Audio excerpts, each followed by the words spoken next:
Hello, my name is Trevor Kahn. I'm the chair of the core working group for EdgeX Foundry, and I was asked recently to provide a video that showed how a developer could execute the Blackbox tests on their local machine.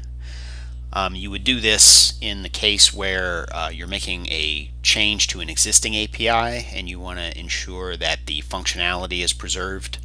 Perhaps you're changing functionality, in which case you should also change the integration test to verify that functionality.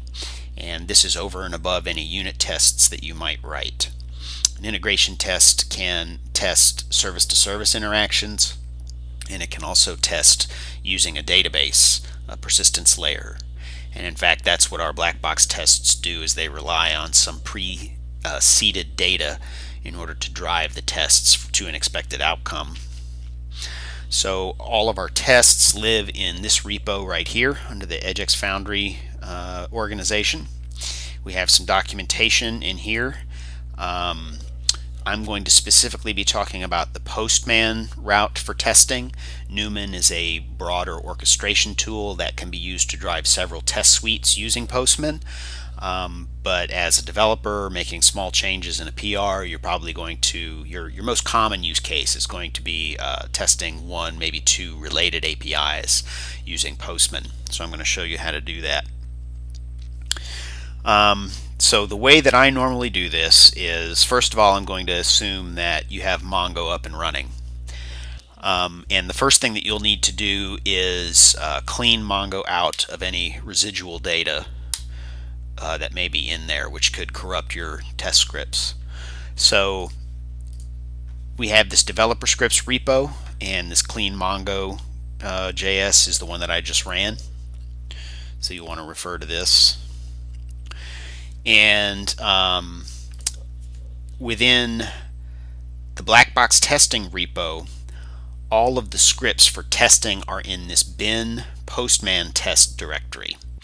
And so what I'm going to do is go into a data dumps folder, which has a directory for every service that we're going to be testing. And for this example, I'm going to be testing core data functionality. So out here in GitHub, you can find this by going into bin, Postman test, data dumps, and then core data. So core data has three main endpoints related to events, readings, and value descriptors, and you can see there's data for each one of those endpoints. And you can populate all of those very simply by just running the populate script. Okay, so now the test data has been imported into Mongo, and we can run our tests. I'm also on the master branch right now, and I've built the services from the master branch. So I'm going to bring them up,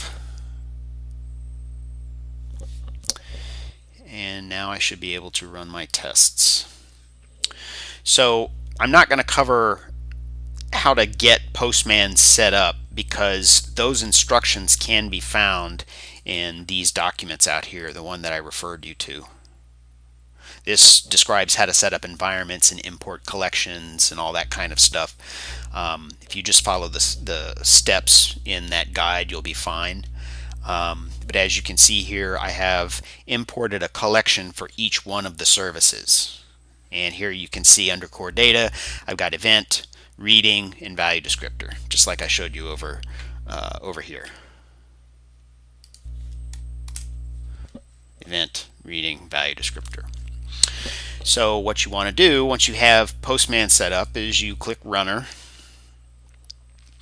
and I'm going to run core data tests.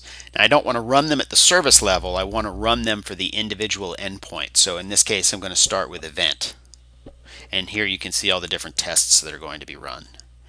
Then I'm going to pick my environment, and then I'm going to pick my data file. Now the data file is data that will be plugged into the test definition at runtime. And because we're going to be testing events, I'm going to pick this event data JSON. And those, just to show you where those live, again, we go into bin, Postman test, data, event data. Okay, this is the JSON script that I picked.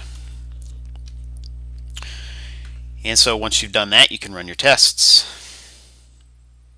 and you can see they're all green. Now inside of Postman you can filter. Right now, if there were failures, it would be showing both of them within this one window. But you can filter out to say, okay, I only want to see errors. There's none here because nothing failed. Or I only want to see successes. So now that you've run your event tests successfully, you want to move on to the next endpoint, which is readings. So we have to close out of the runner, go back in, core data, reading.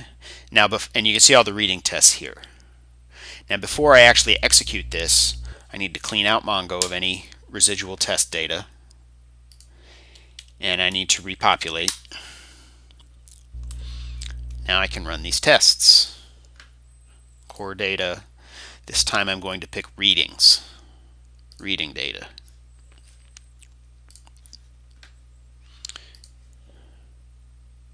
Alright, those all passed.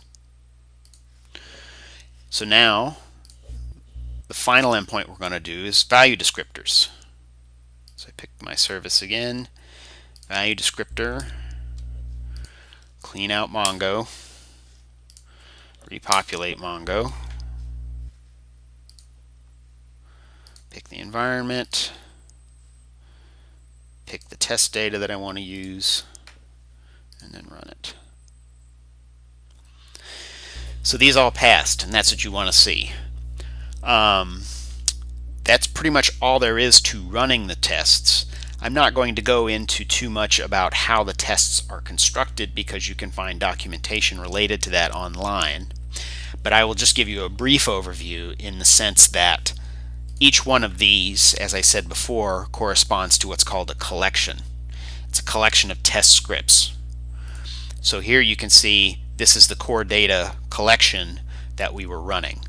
And this is where the test definition starts by assigning it a name. And in this case you can see, okay, I'm executing a reading test. I'm getting some reading by its ID.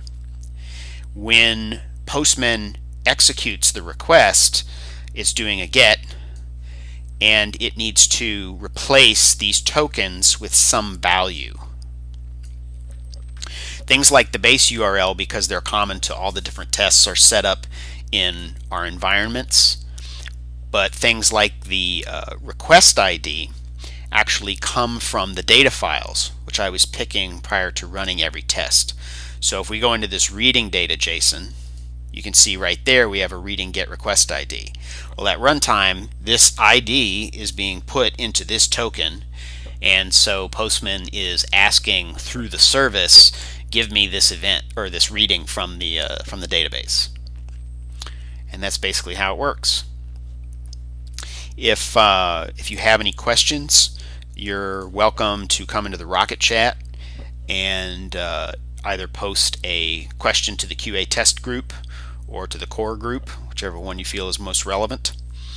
And that's pretty much it. Thanks a lot.